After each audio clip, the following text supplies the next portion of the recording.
Kalau fi hadhil a'ma di dunya itu buta, di kono ya buta.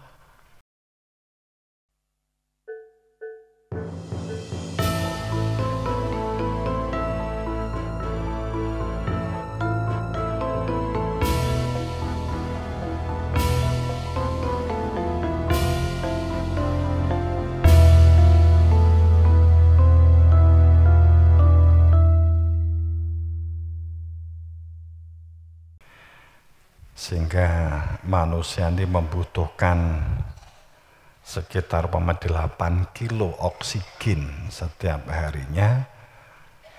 Kalau kita punya mangga seperti di depan itu, dia dapat mengeluarkan sekitar 2-3 oksigen kilo kan.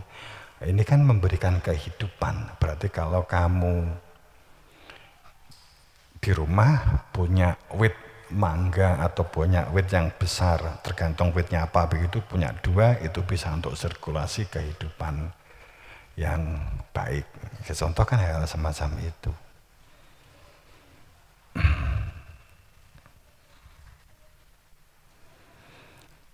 Dan sekaligus berfungsi sebagai penetral racun. Jika berbuah memberikan nutrisi gizi yang dibutuhkan oleh tubuh, menyehatkan tubuh dan lingkungan kan gitu.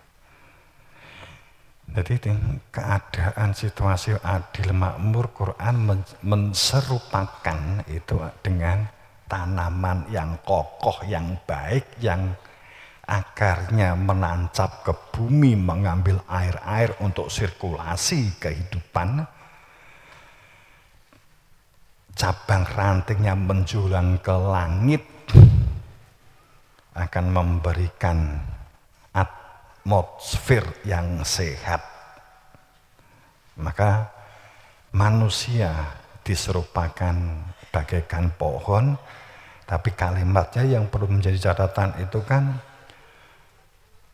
pohon kalimat thayyibah, artinya tahu tujuan. Jadi kalau dikatakan bahwa kasajaratun thayyibah, kalimat thayyibah, kasajaratun thayyibah, pohon thayyibah, kalimat thayyibah itu artinya sebuah kalimat bukan sekedar la ilaha illallah, bukan sekedar kalimat la ilaha atau kalimat thayyibah gitu. Thayyib itu dimaknai seringnya baik, baik dalam pengertian thayyib kan gitu, baik dalam pengertian thayyib, thayyibah. Ada baik dalam pengertian ahsan, ada baik dalam pengertian khair kan gitu. Tapi ada baik dalam pengertian thayyib, artinya Anda bergerak itu tahu tujuan, Anda beraktivitas itu duwe tujuan, roh tujuannya gitu. Di dunia itu punya tujuan. Kalau thayyibah itu ngerti asal usulnya, la ilaha illallah, ngerti asal usulnya, mengenal Tuhannya kan asalnya Tuhan. Kemudian setelah mengenal Tuhan, maka hidup ini dikenali untuk apa sih, ngapain sih, sehingga tidak akan dikejar dan dibuntel oleh mimpi-mimpi yang bersifat delusi, bersifat khayal. Dan mengetahui kepastian alamat tujuan hidup kan itu. Tapi untuk mengetahui asal usulnya, untuk mengetahui bagaimana hidup ini seharusnya dijalani, aktivitasnya sama mungkin, podo sinaune, podo moco bukune, podo belajar fisikane, podo belajar bahasane, podo belajar fikih. Ning sing siji roh tujuan, yang satu tidak ngerti tujuan, itu beda posisi nggone batin, kehidupan batin itu berbeda. Jadi kita nggak kejebak dengan jebakan-jebakan orang yang tidak tahu gitu loh.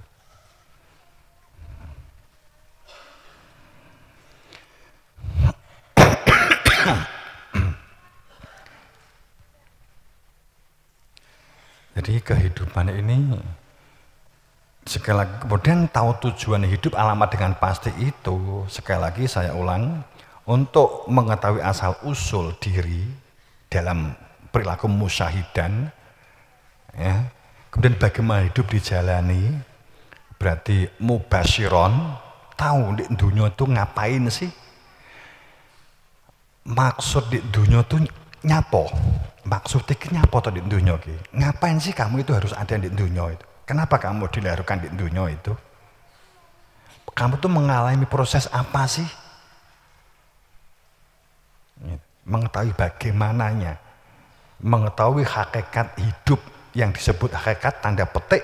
Hakikat itu ada elemen, hakikat itu sebuah elemen, bukan semata-mata faktor, sebuah elemen yang mendasar adanya zat yang akan adanya zat. Kemudian mengetahui tujuan dengan pasti ini untuk mengetahui tiga hal ini, nadhiron ya, nadhiron. Iki lo tujuane, iki lo enek sing tukang nyetir itu mutlak harus ada yang hak sah dan wewenang menunjukkan. Wera iso golek Dewi golek ilham, sebenarnya kan begitu. Kalau ini menurut ajaran guru kita Risalah, Rasul diutus itu kaitannya karena dia berfungsi untuk menunjukkan supaya manusia itu mengetahui dengan pasti apa itu kehidupan. Dari para rasul diutus itu supaya hamba itu mengetahui dengan pasti asal usulmu itu kau iki loh, ditunjukkan. Nek Nabi Muhammad ditunjukkan iki loh. Di dunia itu begini loh, ini loh. Tujuanmu tuh ini loh, begitu. Jadi Nabi Muhammad demi Allah tidak mengajarkan ilusi pengetahuan. Nabi Muhammad tidak mengajarkan yang bersangkutan, Nabi Muhammad sendiri dan hamba-hambanya untuk menjadi delisioner. Nabi Muhammad tidak mengajarkan para hambanya untuk berhalusinasi akibat ajaran ilusi, sebuah konsep, sebuah tesis, sebuah narasi, sebuah kalimat, begitulah santriwan, santriwati, karena gak keduren bahasane, sebuah kalimat.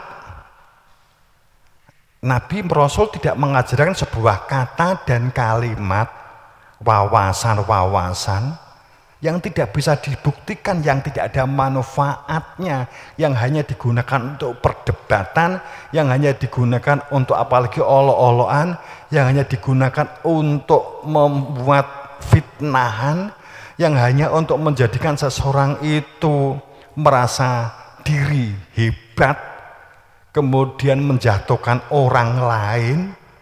Sama sekali para nabi tidak membangun ilusi pengetahuan yang tidak ada manfaatnya dengan kehidupan. Para nabi itu tidak membuat ilusi gitu loh. Bercerita tentang surga, bercerita tentang neraka, bercerita tentang pahala, bercerita tentang widodari isine surga, bercerita tentang air susu madu, tapi tidak bisa dibuktikan, hanya cerita. Itu namanya ilusi pengetahuan.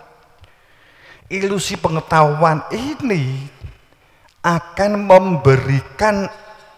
memberikan satu bentukan karakter seseorang yang berpedoman pada ilusi. Wawasannya banyak, tapi bersifat ilusi, nggak bisa dibuktikan. Objeknya tidak dikenali, tidak jelas, pengamatnya juga tidak tahu, kan gitu. Pengikutnya hanya ikut-ikutan, tidak ada experience, tidak ada pengalaman, pembuktian. Nah, ini kan kebalikannya dari sebuah prasyarat sebuah sains, kan gitu. Karena ilmu itu pasti ada objeknya, ilmu setiap orang bisa mengalaminya, bisa membuktikannya. Pelakunya tidak hanya ikut-ikutan, tapi dia mengetahui seperti yang dia mengikuti orang yang diikuti, kan gitu. Kemudian dari mana dia mengamati? Kan prasyarat ilmu. Nabi nggak mungkin mengajarkan ilusi. Nabi Muhammad, Nabi Isa, semua nabi lah, semua rasul. Antara Nabi Adam sampai Nabi Ibrahim, Ibrahim sampai Nabi Daud, Nabi Daud sampai Nabi Muhammad, karena nggak terputus. Tatok mutawatir itu nggak mungkin mengajarkan ilusi gitu. Nggak mungkin Nabi ditanya, ya Nabi, ya Isa, ya Muhammad, bagaimanakah sebenarnya keadaan surga? Terus Nabi ngendikan, surga itu tempatnya enak, surga itu guyub rukun, surga itu segala buah yang kamu inginkan ada, makanan yang kamu senangi ada, susu madu lengkap jenisnya. Di dunia itu enak pirang jenis madu, di dunia enak pirang jenis susu, di kono renorno susu itu, dan kamu nggak perlu merah susu, cukup meteti susu teko dhewe, rambutan teko dhewe, apel teko dhewe, boto teko dhewe. Ini pengen bukti boto teko dhewe, ngelokne kancamu diantem karo boto, teko datang sendiri botone. Gak terima boto, tangannya kepel iso moro.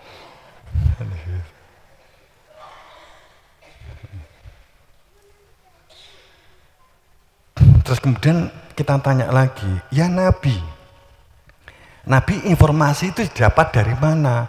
Dari kitab ini, dari buku ini. Itu duduk Nabi itu berarti. Jadi Nabi mengajarkan ilusi pengetahuan. Gitu. Apa iya Nabi mengajarkan ilusi? Enggak kan? Percaya kan? Sepakat toh? Saking model sepakatan mana?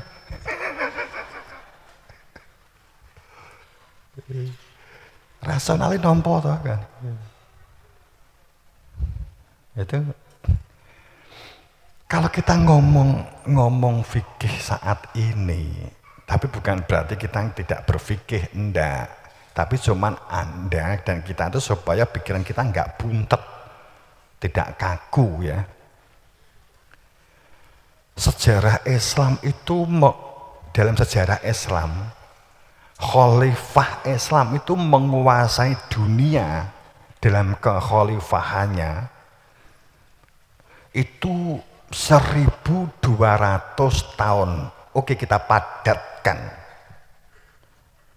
1200 tahun dihitung setelah Nabi Muhammad wafat sampai 1924. Bubarnya Turki Utsmani.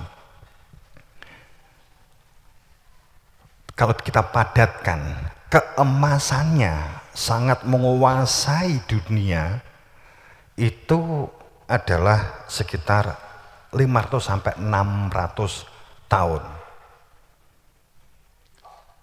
Pada saat kekhalifahan Islam itu banyak produk fikih yang dikarang karena khalifahnya bernomenklatur. Nek nomenklatur ki nek gawe nyurati resmi di dhuwur nek nomenklatur. Di dhuwur nek nomenklatur. Khalifatul Islam gitu, khilafah Islam umpamanya begitu, zaman Umayyah, zaman Abbasiyah begitu. kemudian Fatimiyah, kemudian ya itu ada sampai Mongolia. Nah itu ini 600 tahun untuk melanggengkan hegemoni kekuasaannya tidak lepas dan tidak hilang, maka banyak memunculkan produk fikih, produk sejarah, pembiasan penutupi sejarah yang benar. Islam di zaman Nabi Muhammad berfungsi sebagai bagian dari sistem kehidupan. Setelah Nabi Muhammad wafat, agama menjadi ideologi, kemudian bergeser ideologi, agama ideologi menjadi politik, melanggengkan kekuasaan. Disinilah muncul hukum-hukum supremasi hukum yang diterbitkan oleh kekhalifahan yang sisa-sisanya bisa kita lihat. Umpamanya muasasah kita ngaji, di kitabnya tertulis, kalau kamu ketemu orang non muslim, orang kafir, jangan pernah uluk salam dan jangan menjawab salamnya. Nek orang kafir assalamualaikum, jangan dijawab. Kalau kamu pun ingin menjawab, jawab dengan assalamualaikum, celaka kamu, kan begitu. Ini nggak mungkin dari Nabi Muhammad semuanya ya, nggak mungkin. Nabi Muhammad mengajarkan kebencian, itu nggak mungkin gitu. Enek wong ketemu di jalan, kemudian assalamualaikum, mbok takoki sik, kowe kafir apa gak? Mbok takoki. Kowe kafir apa gak? Aku Kristen. Sorry, assalamualaikum. Mbok jawab ngono to. Apa artinya ini? Celaka kowe, ngono. Enggak mungkin Nabi mengajarkan dendam. Kemudian sekarang ini di Timur Tengah, saya nggak nyebut negaranya, umpamanya Yaman, jenenge nyebut ya. Dan di Timur Tengah, kemudian sampai sekarang benturan antara Kurdi, Syiah, Wahabi, kan gitu ya, Sunni, di sana benturan luar biasa sampai detik ini. Umpamanya begitu. Itu katakanlah hanya melanggengkan hadis bahwa Nabi setelahku nanti, setelah saya meninggal itu ada 73, umatku terpecah 73 yang benar satu. Gara-gara hadis ini loh. Sepertinya Nabi itu begini, hei umatku, wahai anak-anakku, kalau saya tuh sebagai bapakmu, terus saya punya anak-anak kalian, kemudian saat saya itu mau meninggal, saya kumpulkan, saya ngomong, wahai anak-anakku, ya bunaya, tolong ya nanti setelah saya meninggal, kalian silahkan pecah menjadi 73 golongan ya. Kalau kamu umatku yang baik, pecahlah menjadi 73. Kalian tukaran, kalian berdarah-darah, dan yang benar di antara kalian cuma satu. Silakan kalian mengklaim di antara kalian sendiri. Siapa Kanjeng Nabi yang satu itu sing menang? Terus kuwi bapak cap opo? Umpamanya begitu.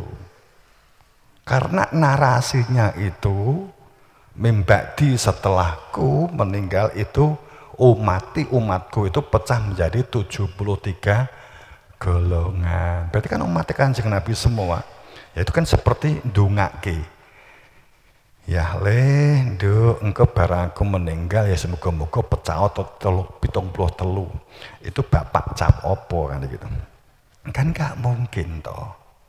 Gitu loh. Ya. Jadi banyak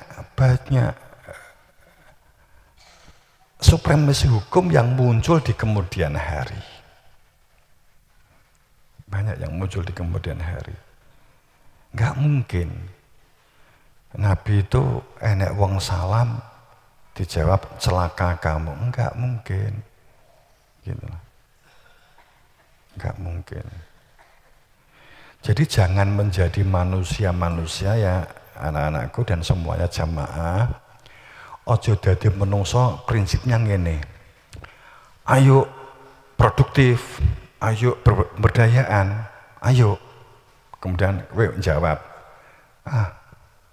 enggak lah, orientasi saya enggak dunia, kok orientasi saya akhirat. Jangan berpikir negara ini wujud keadilan, kemakmuran, kesejahteraan saat kemuliaan, keagungan, kesucian, kehormatan diletakkan yang lahir